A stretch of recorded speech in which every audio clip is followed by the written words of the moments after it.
और परिजनों से भी पूछताछ। और चलिए एक बार फिर से सीधे रुख करेंगे जहां पर प्रधानमंत्री नरेंद्र मोदी क्या कुछ कह रहे हैं, सुनते हैं। सदियां उसका स्मरण भी करती हैं, आकलन भी करती हैं,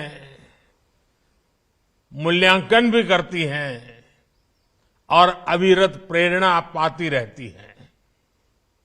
आज अंडमान निकोबार के 21 द्वीपों का नामकरण हुआ है। इन 21 द्वीपों को अब परमवीर चक्र विजेताओं के नाम से जाना जाएगा। जिस द्वीप पर नेताजी सुभाष चंद्र बोस रहे थे, वहां उनके जीवन और योगदानों को समर्पित एक प्रेरणा स्थली, एक स्मारक का भी आज शिलान्यास हुआ है। आज के इस दिन को आजादी के अमृत काल के एक महत्वपूर्ण अध्याय के रूप में आने वाली पीढ़ियां याद करेगी। नेताजी का ये स्मारक शहीदों और वीर जवानों के नाम पर ये द्वीप हमारे युवाओं के लिए, आने वाली पीढ़ियों के लिए एक चिरंतर प्रेरणा का स्थल बनेंगे। मैं अंडमान निकोबार द्वीप समूह के लोगों को और सभी देशवासियों को इसके लिए बहुत बहुत बधाई देता हूं। मैं नेताजी सुभाष और परमवीर चक्र विजेता योद्धाओं को श्रद्धापूर्वक नमन करता हूं। भाइयों और बहनों, अंडमान की ये धरती वो भूमि है जिसके आसमान में पहली बार मुक्त तिरंगा फहरा था। इस धरती पर पहली आजाद भारतीय सरकार का गठन हुआ था। इस सब के साथ अंडमान की इसी धरती पर वीर सावरकर और उनके जैसे अनगिनत वीरों ने देश के लिए तप, तितिक्षा और बलिदानों की पराकाष्ठा को छुआ था। सेल्युलर जेल की कोठरियां, उस दीवार पे जड़ी हुई हर चीज आज भी अप्रतिम पीड़ा के साथ साथ उस अभूतपूर्व जज्बे के स्वर वहां पहुंचने वाले हर किसी के कान में पड़ते हैं, सुनाई पड़ते हैं। लेकिन दुर्भाग्य से स्वतंत्रता संग्राम की उन स्मृतियों की जगह अंडमान की पहचान को गुलामी की निशानियों से जोड़कर रखा गया था। हमारे आइलैंड्स के नामों तक में गुलामी की छाप थी, पहचान थी। मेरा सौभाग्य है कि 4-5 साल पहले जब मैं पोर्ट ब्लेयर गया था, तो वहां मुझे 3 मुख्य आइलैंड्स को भारतीय नाम देने का अवसर मिला था।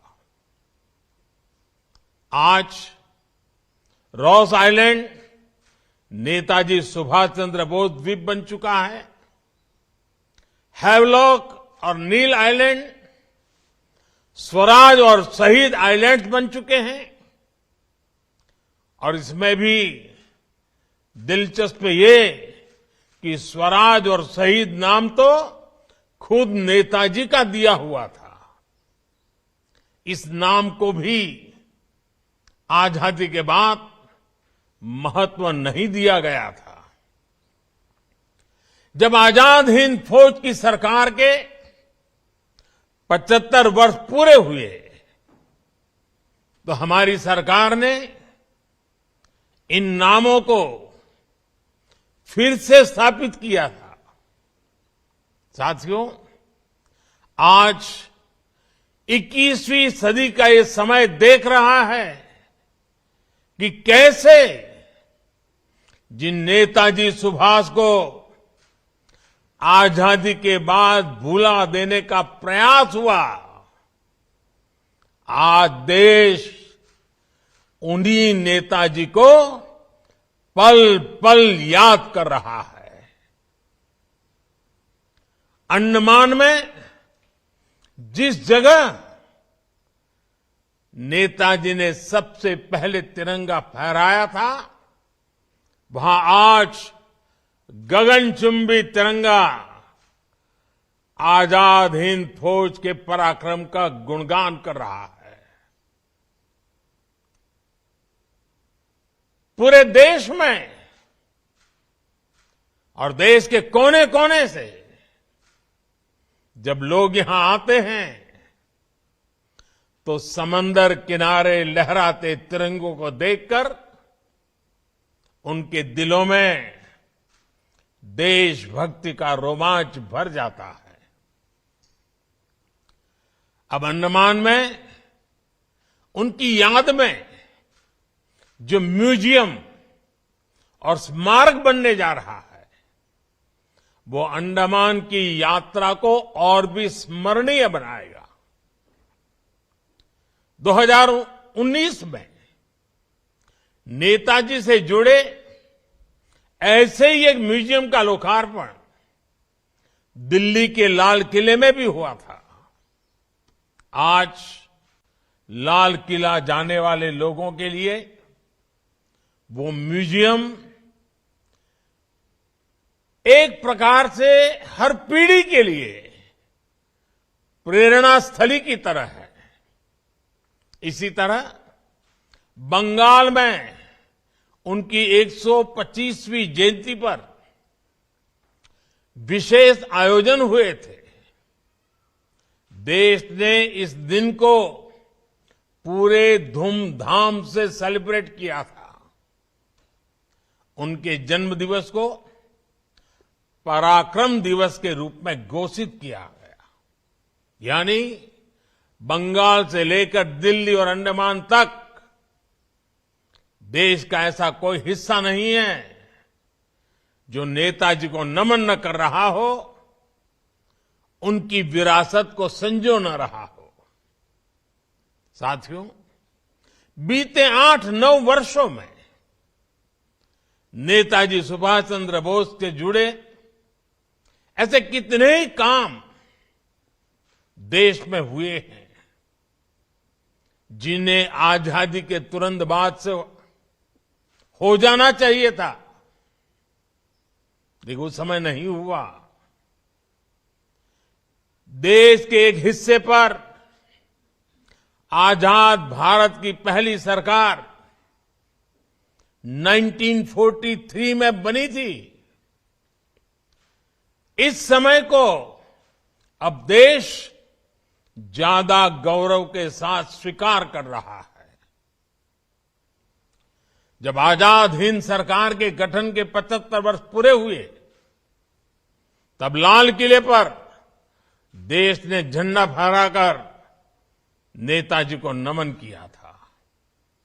दशकों से नेताजी के जीवन से जुड़ी फाइलों को सार्वजनिक करने की मांग हो रही थी।